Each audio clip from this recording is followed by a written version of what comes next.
You are listening to the Messiah Hour with Ari Lewis. Welcome, everybody, to another episode of the Messiah Hour here on Israel Sports and News Radio. Thank you for joining us. At any time, you can email the program, messiahhour@gmail.com, or the station, Israel Sports and News Radio @gmail.com. And you can make a donation via PayPal to Israel Sports Radio @yahoo.com. PayPal different on the website, so I'll say it again, Israel Sports Radio @yahoo.com. What is the origin of Mesorah? Where did the Zohar come from? And who exactly is this Rashi character? Those questions and more will be answered tonight on today's episode of the Messiah Hour. And on the line right now, our favorite rabbi from Tzfat, co-author of the book, The World of the Ger, Rabbi David Katz. Rabbi, welcome back to the program. Hey, Ari. Thanks for having me back on. It's a pleasure to be here, as always, with you and your listeners. Thank you so much. So let's get started. Let's first define and describe the concept of Mesorah. What exactly is that? And in particular, our Mesorah before the first temple, after the second temple was destroyed, and in between as well. So you have to remind me of that second question. It's a little bit too much for my brain to handle, Ari Lewis. Okay, no problem. The Mesorah in general is the Torah tradition, and I don't say this grammatically wrong, and it's handing over, but that's kind of a strange way to say it, right? So the way it has been handed over, that's how you say it, at least from the Mishnaic period, from our history, post-biblical, and I think based from what I understand where you want to go with the second question, it would relate to how Torah was handed over from our previous history, the temple history, and you could even say how it was handed over to Adam from Hashem, and then all the way to this very conversation here. So there's the ancient big picture, then there's the Jewish picture, and then there's the Jewish religion, which is post-biblical picture. It's really the same concept, but it radically looks different every epoch, right? They're like the Klingons look different in the original series than they did in the Star Trek: The Next Generation, same kind of thing. All right, so then now, post-Second Temple period, what is the Mesorah like now? I mean, this is our main Mesorah. This is what we have. So where did that stem from? How did that come about? All right, so that's the Mesorah that most people are comfortable and familiar with. Anybody that goes to a shir or to a yeshiva or to any kind of rabbinical training or classes today, you're getting the current model of Mesorah. It's the Jewish religion as we know it, which it's not the same religion as King David. King David had, not literally a temple, because that came after him with Solomon, but a temple consciousness. They did offerings. The temple wasn't on the Temple Mount with King David, but their Judaism was different because, quite frankly, it was a redemption model, and we have been in an exile model for 2,000 years. So we don't have a temple in our thinking and part of our religion today. Once upon a time, and the joke is that a temple world is normal. We do not live in anything normal. With that said, that we have a lot of substitution and institution from where the temple should be. For example, our 3 times a day prayer is an institution and substitution for the temple. When you go into a yeshiva to learn, then the Mesorah starts for you with the Tanoim, the rabbis of just around the time of Yeshu. Just anybody wants to give an easy kind of clock to the matter. 2,000 years ago, the destruction of the temple, that whole era was the beginning of our written aspect of the oral Torah. So, not the issue matters that much to normative Judaism. In fact, it might be more apropos to mention Rabbi Yochanan ben Zakkai. When the second temple was destroyed, he was the leader of Judaism, of the Jewish people. And I think, if I remember correctly, he did 3 things to save the Jewish people. I don't know if I can remember them all. He moved the yeshiva to Yavna. I think he saved the bloodline of David. And do you remember the other one, Ari? You know what it was? No, I do not. He did one other thing, and to remove a body of somebody. I forget who. From like the pillage of Jerusalem. I think those are the three things. But they credit him with saving the oral Torah and the Torah itself. So that's the Tanoim. Those are the authors of the Mishnah. That when Rabbi Yehuda Hanassi a couple hundred years later is going to commit to writing the oral Torah, those rabbis called the Tanoim, they're going to be the ones who are the authors of the Mishnah, the written down aspect of the oral law. And then after them, those that discussed what they said, those are going to be called the Amoraim, about 300 to 500 years after, and that's going to become the Gemara, as opposed to the Mishnah, which together, as the Gemara explains the Mishnah, Gemara literally means the teaching over the earlier teaching, which makes up the bodywork of practical Talmud. Then that's going to be explained for another couple hundred years by two different groups. The most famous of the two, the Gaonim, which is literally the geniuses, because they were the masters of this new Judaism that we had. Again, new meaning post-temple destruction. Now Judaism was set for exile, and the Gaonim established our practices of what we're going to do since there's no temple, and to what replaces the temple and the things that we're no longer doing, like offerings and sacrifices. And then it's going to be handed over to the medieval rabbis, the Rishonim. And anybody who is involved in anything involving Torah today is very well acquainted with the Rishonim. You might not realize that you are, but you are.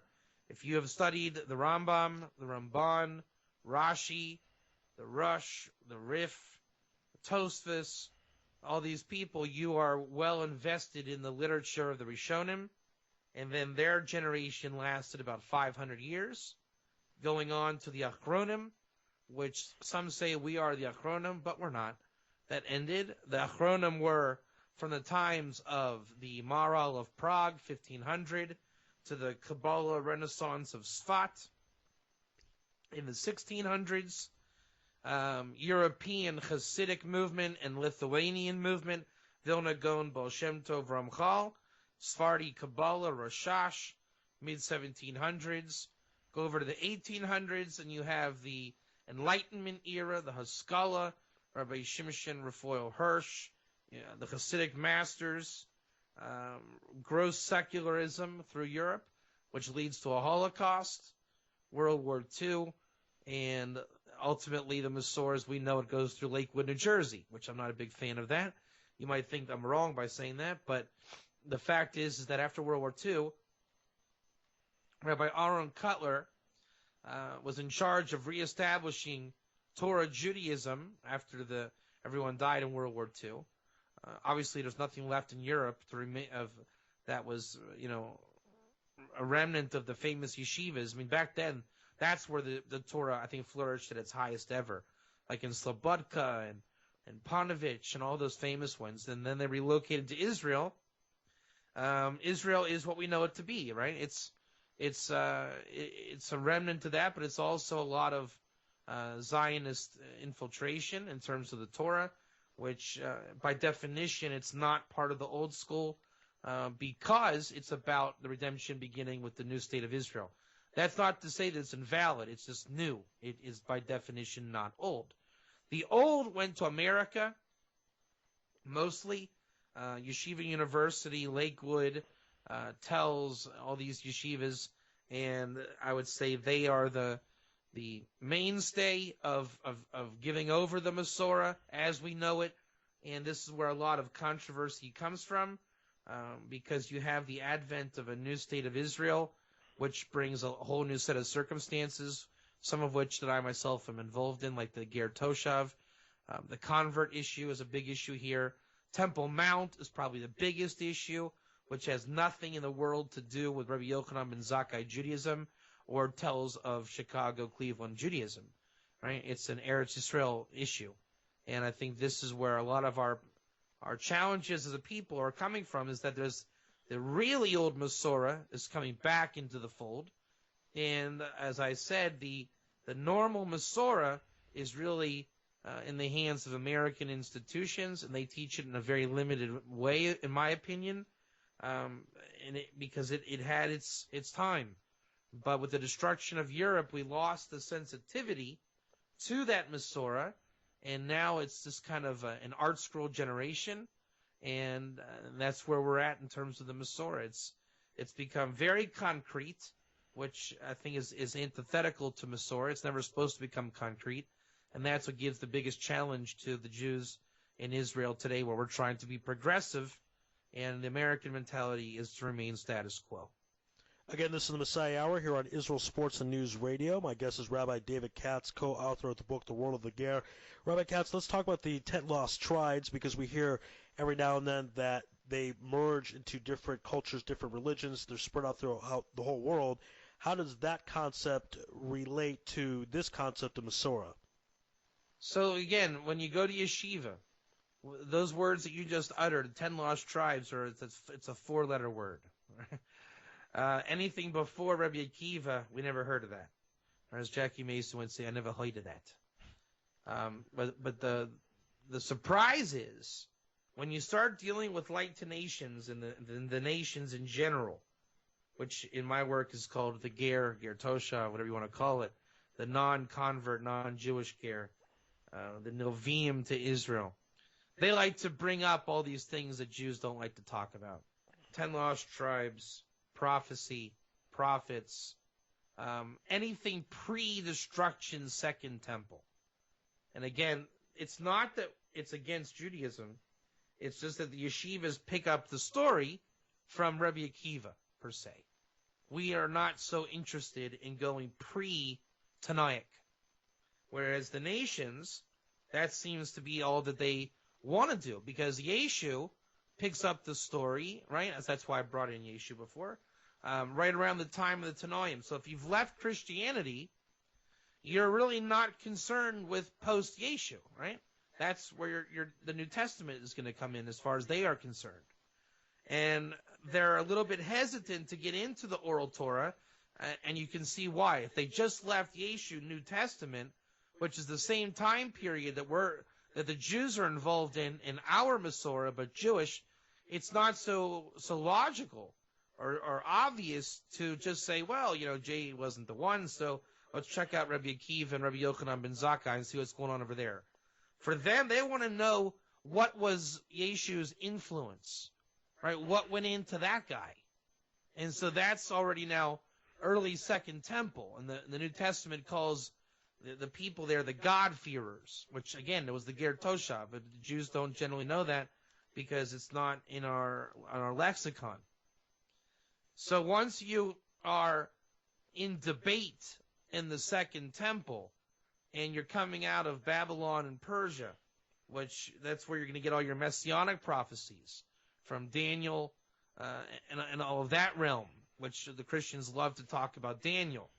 So again, we're a little bit allergic to Daniel, but even though it's part of the Tanakh. So the big question is, again, becomes the Tanakh.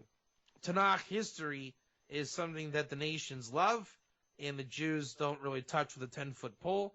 It's not exactly our best midah, that we don't touch it. But one of the aspects, and again, this is something that we don't touch, but the nations are all about it, is the path of the 10 lost tribes. Now, the Maharal of Prague says explicitly, and it's a quote from Isaiah or Jeremiah, one of the two, I forget which one it is. The Midrash Rabbah talks about it. The 10 lost tribes traveled to China, the land of Sin, Samach Yud Nun. This is a documented fact. This is not a weird Yair Davidiism. Okay, this is a biblical fact. Now, the nations that are trying to prove to be Jewish, in my opinion, in a wrong way, are trying to connect to that tradition, but not from a strict oral Torah discipline, which it doesn't need to be a dogma or a false teaching just because it's from the Jewish oral Torah and just because we don't touch it. It just means that we as Jews, even though we do have that tradition, which we do, we need to learn it correctly and not rely on party line, anything pre-Yochanan ben Zakkai, right? Which means, A, you got to touch it, B, you got to get into it correctly. And that's a bit of a challenge.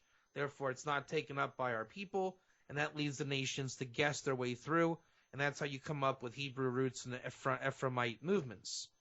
Now, where do the 10 lost tribes come from, to answer your question? And that is, a lot of them were from this, get this is very interesting, from the school of prophecy, the B'nai Nevi'im of Elisha and Eliyahu Hanavi. So you're looking at, they say that Islam received the traditions of the prophets of Israel. That's written by Avraham ben Arambam. Because the Sufis retained that tradition. Because basically what was a Sufi? It was a ger that never left Israel, stuck around, and then Islam came and took over, and they had ger toshav status as a dhimmi tax in Sharia law. And then it just all got absorbed into Islam. It became the mystical sect of Islam. That's how they had protection. But that tradition of the prophets, which has nothing to do with Islam, Sufism predated Islam, and Sufism was, in my opinion, like a type of crystallization that came out of ancient ger. And again, if you work itself back, the B'nai Nevi'im had the tradition from Elisha and Eliyahu, and it wasn't a different Mesorah from Moses or anything, but the northern kingdom, they had a very prophetic tradition from Eliyahu. That tradition is destined to come back. It's prophetically told in the prophets that Eliyahu will come back, the tribes will come back, and Eliyahu will reestablish the Torah tradition. So in the times of the northern and southern kingdom, you had a tradition of late first temple. I mean, this is really, getting into things. And what that looks like, we don't know. But there will be 10 lost tribes that retained that tradition. And you can say that the normative tradition of Moses was retained by the revealed aspect of Judaism. And that goes all the way back to Moses in the desert. So the Mesorah really looks radically different by the time it gets to Yochanan ben Zakkai. Between he and Ezra, let's say Ezra and Elijah, those three pit stops, there's a lot of action that came in the middle, right? Eliyahu and Elisha lost the 10 lost tribes. You had the destruction of the temple, exile into Persia and Babylon. I mean, that's just, Babylon really gave us a different look, right? That was the new director of the film came in, so to speak. And then Ezra takes that and what the tradition was, teaches it in this quasi-second temple, no Shechina. I mean, there was no Giloi Shechina there. So the Mesorah loses its Giloi Shechina aspect in terms of transmission, and then it becomes the Talmudic era, and the Kabbalah perforce must enter the fray in order to give us back that divine revelation aspect, which was the function of the Zohar, which came down at the time of Hanukkah. So the tradition is very interesting when you can map out all the different locations it went through, time periods it endured, and what is exactly given today, and how today can be looked at differently when we apply different scopes of time and history to the tradition. Again, this is the Messiah Hour here on Israel Sports and News Radio. My guest is Rabbi David Katz, co-author of the book The World of the Ger. Rabbi Katz, we just had Hanukkah pretty recently. Tell us the tradition that we got from Hanukkah and how that relates to the tradition that we practice today. Have you ever heard of Osios the Rebbe Akiva? I have not. There's a midrashic work, and they say the midrash in general, and the Zohar is another type of midrash in literal terms. They say that part of the Hanukkah miracle and revelation was this new way of viewing the Torah through Midrash Haggadah, the legends, the tales, the fables. And what it did was it brought in all the old Torah of, if you want to talk about King David, Elisha, King Chizkiyahu, Adam, it was a way to reintroduce that time and that Torah and make an infusion into our Torah, much like the Hasidic movement did with Kabbalah, right? That they found a way to teach Kabbalah without teaching Kabbalah. And a very simplified way of saying that. The Zohar revelation that was a power given to the rabbi, right? Just like Hasidus was a new revelation to rabbis of that time, just to kind of keep it generic. The rabbi of that day, you can call it a Rebbe if you want to. I mean, Rebbe Akiva is a Rebbe, so same thing with Hasidic. That they discovered the way to bring ancient wisdom and ancient teachings and infuse it into our Torah that we have. I mean, we had the legal aspect, nigla, and halacha, and they found a way to enter nister, secret writings, enigmatic writing. What's that a word I want to say? I guess midrashic and agaditic. All that the real flavor of the Talmud came down at that time. So if Ezra gave us the dry, Rabbi Akiva his name is attached to what came at Hanukkah, and that was the non-dry. That would become the oral Torah's makeup as we know it to this day. When we speak about the oral Torah, most people think Talmud Bavli.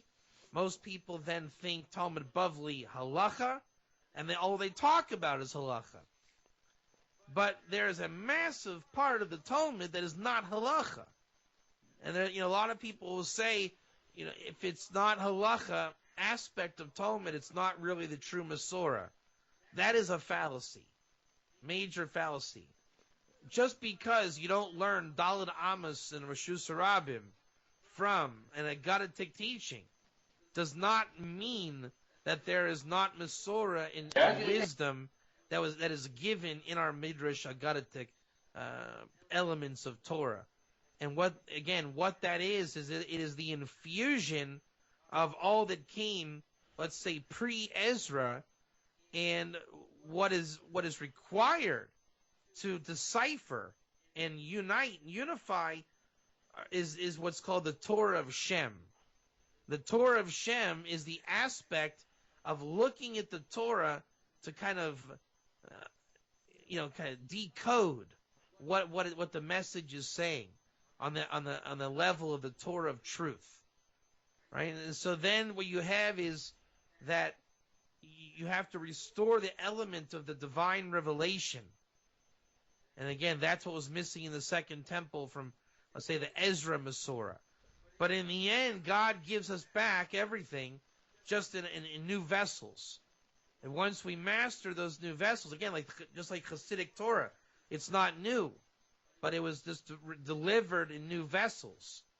And then once we learn the style, then we're able to put it all together, and the Torah continues. Again, this is the Messiah Hour here on Israel Sports and News Radio, joined by Rabbi David Katz, co-author of the book The World of the Ger. So the Zohar then comes from Hanukkah, is that correct? You can say that Hanukkah brought down that revelation that was missing, and when it came down, that kav, that wing, was infused into the Mesorah, and then you had the ability to write the oral Torah down, and it was basically just because the vessels were new, and let's say a lesser revelation, we now have the ability to reclaim all the ancient sacred lost wisdom. All right, so interesting that is a bit cleared up, because I'm not sure if people realize that. Another interesting thing that needs to be cleared up is the identity of Rashi, because most Jews who read Rashi with Chumash, they think it's kind of coming from one mind, one place. Is that true? So let me ask you a couple questions, Ari Lewis. Okie dokie. Just for our listeners, right? Sure. Is Rashi pshat? I don't. As you would answer. No, I would say normally, yeah.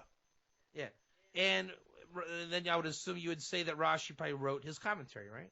Sure. Yeah. Yeah, sure. All right, so here's the Rabbi David Katz answer to those questions. Now that we have a precedent, we're on the same page. One last question. Does Rashi say that he wrote Pshat? No, I don't think he does. Well, people say he says that. Okay. They said it is quoted in yeshivas. Rashi says of himself, "I have only come to explain the Pshat." Okay, let's take that as a given. That's what is said, right? So when all the people out there have heard from the rabbi, that's not what I was told. And they say, Rashi said he came to explain only the Pshat. All right, you will hear your rabbi say that. If everyone's listening to this at home, you don't have to, call me and tell me, but raise your hand right now, right? And if this is you, that you heard from your rabbi that Rashi came only to explain the Pshat. Raise your hands at home, just so you know who you are. And then when I come and teach the whole Ger thing, and you say, Ger is not a convert, well, that's not what I was told. My rabbi told me Ger is always convert. Well, here now is testimony to be held against you in the court of law, so to speak. Because if you can look through Rashi, there's software you can use. Nowhere will you see Rashi say that he came to explain the Pshat. It is not said and is not found. What does that do for you, Ari Lewis? For those people that say, my rabbi told me that Rashi said of himself he only came to explain the Pshat. I just think you shocked their worlds. Yeah. By the way, Pshat means the simple meaning that you can derive meaning from the literal word of the Chumash, the Old Testament, right? Right. So the logical question you should be asking me is then, Rabbi Katz, what does Rashi in fact say, right? Yeah. Well, let's know what he says now. Rashi says, I have come to explain the Torah lefi pshuto. Does that sound the same to you, Ari Lewis? Pshat, pshuto? It sounds like a similar word. Well, a lot of words sound similar. So what's the difference? Great question, Ari. Great question. Get all yeshivas on you. The difference is, pshuto does not mean pshat. How do you like that? Okay, pshuto does not mean. It sounds Italian almost. Sounds like something you put on pizza. So it is quite a challenge to discover what pshuto means, but because I like you, Ari, I'm going to tell you. Cool. All right. Here it is. Pshuto means the Chazal rabbinic reality. Pshat means the reality. Now, why Chazal have a different answer to things, I don't know. But this is documented. The Lubavitch Rebbe teaches this. The Vilna Gaon teaches this. The Ramchal teaches this. Why we lost this in our Mesorah out of Lakewood, I don't know. It used to be known. For some reason, this is one of those things lost. And now, because I still like you, Ari, I'm going to give you a live example of Lefi Pshuto. You ready? Yeah, let's do it. All right. In the book of Genesis, chapter 45, verse 3. This is just one example. You can do this on almost every single Rashi that exists. You ready for this? This is a homework assignment for you, all you people at home. Also, you are in your own time. You ready? Cool.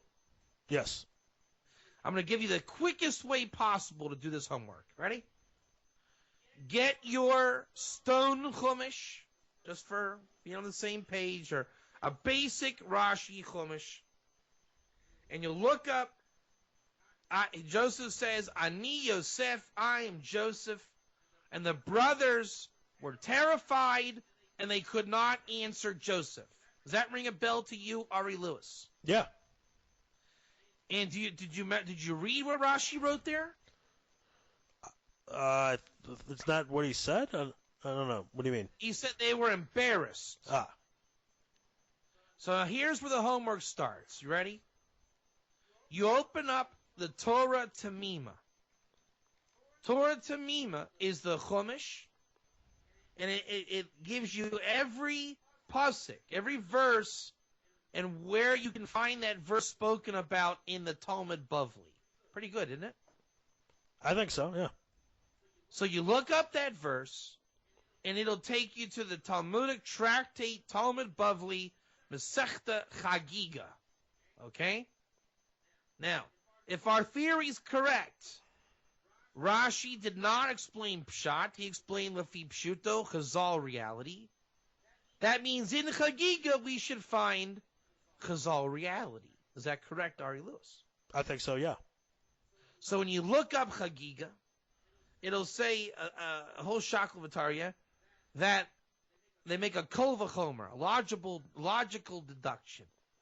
If Yosef gave rebuke to his brothers and they could not answer him, all the more so if Hashem was to rebuke you, you would not be able to answer HaKadosh Baruch Hu. Is that correct? I'm not thinking. Yeah. Yeah, I think so. And Rashi explains on that Talmudic passage out of embarrassment and shame. Does that sound logical to you? Yeah, it all sounds logical, yes. Good. Now, does the Gemara in Chagiga have anything to do with the Chumash, or did Chagiga borrow a verse to explain the Iker Pshat, the main idea that if Hashem gives you a knock on the noggin, you're going to feel stupid? Correct? It looks like it was borrowed. That's right. And that is called Chazal reality. Right? They're saying, hey, Ari, don't let God embarrass you. You're going to feel stupid. You say, well, that's kind of strange. I've never had God speak to me to embarrass me. And you say, well, it's kind of like Joseph and the brothers. And you say, oh, I get it. Correct? Yeah, yes, indeed. That's right. So what does Rashi do? Does Rashi explain the Pshat or Lefi Pshuto? Now, before you answer, if Lefi Pshuto is the Chazal reality, did Rashi not copy and paste from Chagiga and put down his exact commentary he wrote there and the exact usage of the Talmud and put it in what is called a commentary to the Torah by Rashi? True or false? It looks like he did some copying and pasting. That's right. And we know from the Kabbalistic books what exactly happened between Joseph and the brothers. There was a revelation of Shekhinah, right? When they recognized the hand of God, and here's our brother, they were terrified, at least in the first 10 seconds, because they saw the Elokus, the godliness revealed. Is that correct? Yes. And there are midrashim that teach, just as Hashem says, Anochi Hashem Elokecha, I am Hashem your God, and everybody died and passed out at Sinai. The same type of thing happened with the brothers, and he had to revive them 3 times. Is that correct? Yes. And we know that in the Talmud Bavli, they removed the Giloi Shechina aspect because in the Second Temple, it just wasn't there. And the vessels that they teach today's tradition in were derived from the Second Temple. Is that correct? Yes, also correct. And if we were to learn the Pshat, not having Chazal in mind, not thinking of Chagiga in mind, I might say, wow, they were probably pretty terrified that, wow, here's Joseph. That would be the Pshat based on the logic of the linguistic quality of the Torah itself. Is that correct? Yes, again. So we can see that Rashi does not give Pshat. And that's not a problem. Because Rashi, as we said, says of himself, I did not come to give the Pshat. And we're saying then that Rashi gives Lefi Pshuto. And you're going to ask at home, Rabbi Katz, what does Lefi Pshuto mean? It doesn't. It doesn't mean anything. It's a mechanical word, right? It's a word. It's a jargon of Talmud to make. It's a different word than Pshat. It's as if to say not Pshat, right? You say tomato, I say tomato. He says Pshat, I say Pshuto. And so when Rashi says, I only come Pshuto, what he's really saying is, ladies and gentlemen, I go through the Talmud, I copy and paste the parts of the Talmud that are apropos in some way to the Chumash, and I jot it down. And I tell you where I took it from half the time. And then there are people today, 99.9% of Jews, Torah Jews, saying, Rashi explains the pshat, but we can't understand how that is. Usually Rashi's not pshat at all. The answer is no, he's not pshat at all. He never said he was pshat at all. He is not the simple meaning. He is not bringing you the godliness of the revelation of the Shekhinah. That's the task and role of the Kabbalah. Rashi's job is what Rashi's job is. This is not a knock on Rashi. It's just reality. You can blame Ari Lewis for not being a soap opera announcer. Why aren't you doing soap opera, Ari Lewis? He just isn't, folks. This is what he does. Rashi. Yeah, I don't. Yeah. This is just what Rashi does. He set out to do Lafib Shuto. He did Lafib Shuto. The question of why we don't know that, man, that's a problem. It's a problem because you have to know that. Otherwise, you just are not understanding what Rashi is saying, and you're not understanding the concept of Mesorah. Mesorah is one big copy and paste job. Right? People say, we don't know where the Rambam got his answers from. Well, did you ever look in the Midrash HaGadol? Because, number one, Rambam was, some say he wrote Midrash HaGadol, others say he derived from Midrash HaGadol. When you look at strange rulings of the Rambam, you will see most of the time he copied and pasted out of the Midrash HaGadol. So what was the greatness of the Rishonim? That they didn't really write anything. They copied and pasted. Now, you're going to say, but that's weird, Rabbi Katz. I've never seen anything like that before. Because you're judging it on the Talmud Bavli. Now, there is a lot more to the Oral Torah than the Talmud Bavli. You're going to say, but I was told that we only go by the Talmud Bavli in exile. That is not true. Rambam will paskin from the Yerushalmi, and most of the time, when we are not going from the Talmud Bavli, there's something else, ladies and gentlemen who love the Midrash and the Agadata, something called Midrash Halacha. Midrash Halacha. It's called the Sifri, the Sifra, the Mechilta, all these works. It's a commentary in the Chumash from a halachic perspective. And when you look in the Torah Tamima, which is the collection, again, of verses that explain where halacha comes from an oral tradition, you'll see most of the time it's the Bavli, but when it's not, it's the Rishalmi, and or with the Sifri, Sifra, Mechilta commentaries that was authored by the Tanaim. What do we learn from that? The Tanaim wrote a lot of Torah. And that is because they inherited a lot of Torah. So they themselves didn't write anything new. They inherited from Ezra and his based in Anshe Knesset Haggadolah. We know this. We say it in Pirkei Avos. We do it in prayer. And we think that Rabbi Akiva had an opinion. And Rabbi Yochanan had an opinion. And they wrote it down. And Rabbi Yehuda Nasi, who wrote the Mishnah, wrote it all down. They didn't. It was copied and pasted from the beginning of time. Copied and pasted. It's the Rishonim. You'll say Ramban,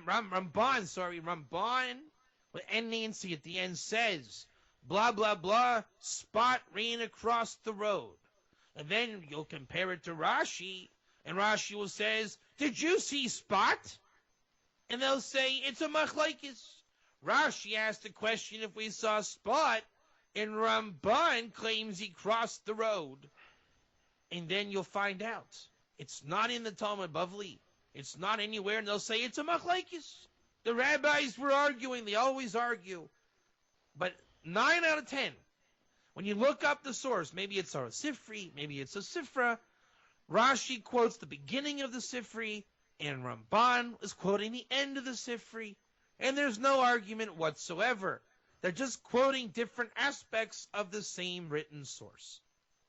It's so bizarre because people think that if it's not in the Talmud Bavli, it's a mythical prophecy, something of Rashi, Ramban.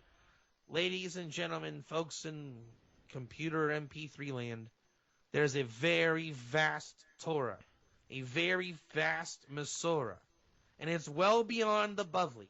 It is the Midrash, it's the Agadata, it's the Rishalmi, Sifri, Sifra, Mechilta, various Midrashim, Zohar, you name it. And that oral Torah is the entire oral Torah handed down, copied and pasted. I think the irony of what it means to be a master is not to memorize the Bavli. because that's like Cliff Notes. It's to be able to learn the breadth of the Mesorah. Why people don't go out of their backyard, that's a question. I mean, why won't Jets fans learn about Bengals? Why won't the Warriors fans learn about the Bulls? They just don't. Why don't Americans learn a second language? They just don't. People need to learn all aspects of the Mesorah. It's not memorizing one thing, or it's just acquainting yourself with the breadth of the Mesorah. That's where you'll find the unity and godless of the Rishonim, Achronim, Tanaim, Gaonim, Amoraim, and it all goes all the way back.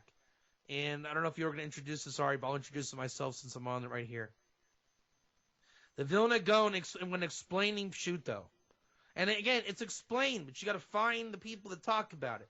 Because again, if you're looking in the Bavli, or you're looking at what you think is Rashi, it will be hidden before your eyes. The Torah of Shem is that which reveals, unveils the Torah. And the Vilna Gaon explains it like this concept. I'm going to use you, Ari, as a bouncing board. You with me? Sure. Yeah, let's do it. When you pray and it says, Elokei Avraham, Elokei Yitzchak, Elokei Yaakov. You ever prayed that before? Sure, all the time. And if let's just not to put emphasis or pick on you, but remember when you were a rookie Bal Tshuva, like we all were, and you're trying to daven real hard, and you're jumping up and down or swaying, and you're like, yes, Elokei Avraham, yes, and what you're trying to put the intention in there, right? You're trying to convince yourself, yes, it is all about the God of Abraham, right? Yeah, try to put emotion involved, sure. Right, an intention. You want to connect to the intention. That is what is called pshuto. You just take the words as copied and pasted from Chazal, and you're okay with that. The pshat, or the panemius, the inner dimension, Torah of Shem, goes like this. And I'm gonna twist this a little bit just for emphasis, okay? I'm not meaning to give some kind of secret dimension here, but just to give a point of emphasis. Ready? I'm gonna blatantly make this up just for the point of showing what the idea is when it's true. You with me, Ari Lewis? Yes, let's do it. Again, this is a fictitious account right here. In the book of Isaiah, it actually says, Elokei Avraham, Elokei Yitzchak, Elokei Yaakov. And the Arizal there explains that progression has to do with bringing the Shefa down from Keter, Chachma, and Bina. And then when you bring the Avos in, it's Chesed, Gevurah, Teferis. So when you say it, you bring it into your Midot, that are your character traits that are manifest in prayer. And as your mouth says it, you're actually putting that emphasis into the world. Did you know that? I did not. I'm making that up. Okay. But that's why I didn't know it. But the point is, do you understand the point I'm trying to convey?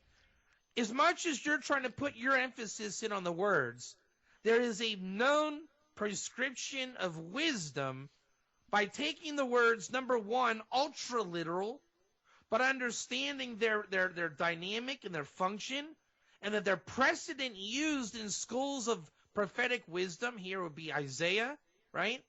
And so the Torah of Shem aspect is locating that wisdom and highlighting that wisdom, emphasizing that wisdom, and by keeping it ultra literal, but yet at the same time filled with meaning. You understand that? Yes. Yeah, that makes sense. So the Pshuto doesn't do that, does it? It just says, copy and paste, and that's it. And then you just try to make sense out of it. But there's another dimension that's not Pshuto. And the Vilna Gaon, he actually explains in davening when using the Shem Hashem, names of God, right? He says, and this is really what he says. Names of God, if you don't know what you're doing, it's L'fi Pshuto. So you would say, Yud-Kei Vav-Kei, oh, God, yeah, the true name of God. And then it would say, El Elyon. And you would say, yes, God above, God is above. Right? But in schools of wisdom and Kabbalah and thought and reality, there's a function with a name like El Elyon. right? It has to do with Keter and things like this. The highest element of Kabbalah, bringing it down to Shem Adnus into this world. Okay, it's very Kabbalistic what I'm saying. The point is that you don't lose the literalness of the names of God. So the Torah of Shem aspect to these types of things is really an ancient wisdom and tremendous power of the Torah tradition, how to keep the text literal, filled with meaning, and in proper perspective where it doesn't lose the revelation aspect as we showed before through Rashi and Chazal and things like that. All right, again, this is the Messiah Hour here on Israel Sports and News Radio, joined by Rabbi David Katz. Last question for Rabbi. Talk to us about the Torah of Shem and how that relates to all of this. So the Torah of Shem, as we're saying, it's really the filter of how to make the Torah true, right? Because when we have a limited perspective of the Torah tradition, it's going to always come out lacking, right? So that it has to be run through again and refined to the point of where it's absolutely true. So if you were to take, for example, Abraham's father Terach, or Abraham's servant Eliezer, if we look at it only Jewish, it comes up that these are sub-characters. But there's a reality to Eliezer and Terach. Like, they got the world to come. That's what the Torah teaches. So the Torah of Shem is taking the literal elements of Torah, but making them true. You see what I'm saying? Because if you take it literal, but not necessarily true consciously, then as a self-fulfilling prophecy, it will not be true. Right? Then that's how you run into contradictions. That, Terach wasn't really a Ben Elam Haba, and Eliezer wasn't as well. So it's the power to take the Torah as absolutely, literally true, but not let it degenerate into a bias or lesser revelation, like we're talking about the brothers and Joseph when the rebuke, right? That may have happened, but it has to retain the level of Gilui Shechina, of revealing the Elokus in the Torah, where there's no degeneration. That's really what the Satan means. Right? It's the degenerative qualities of this world. That's what Satan means.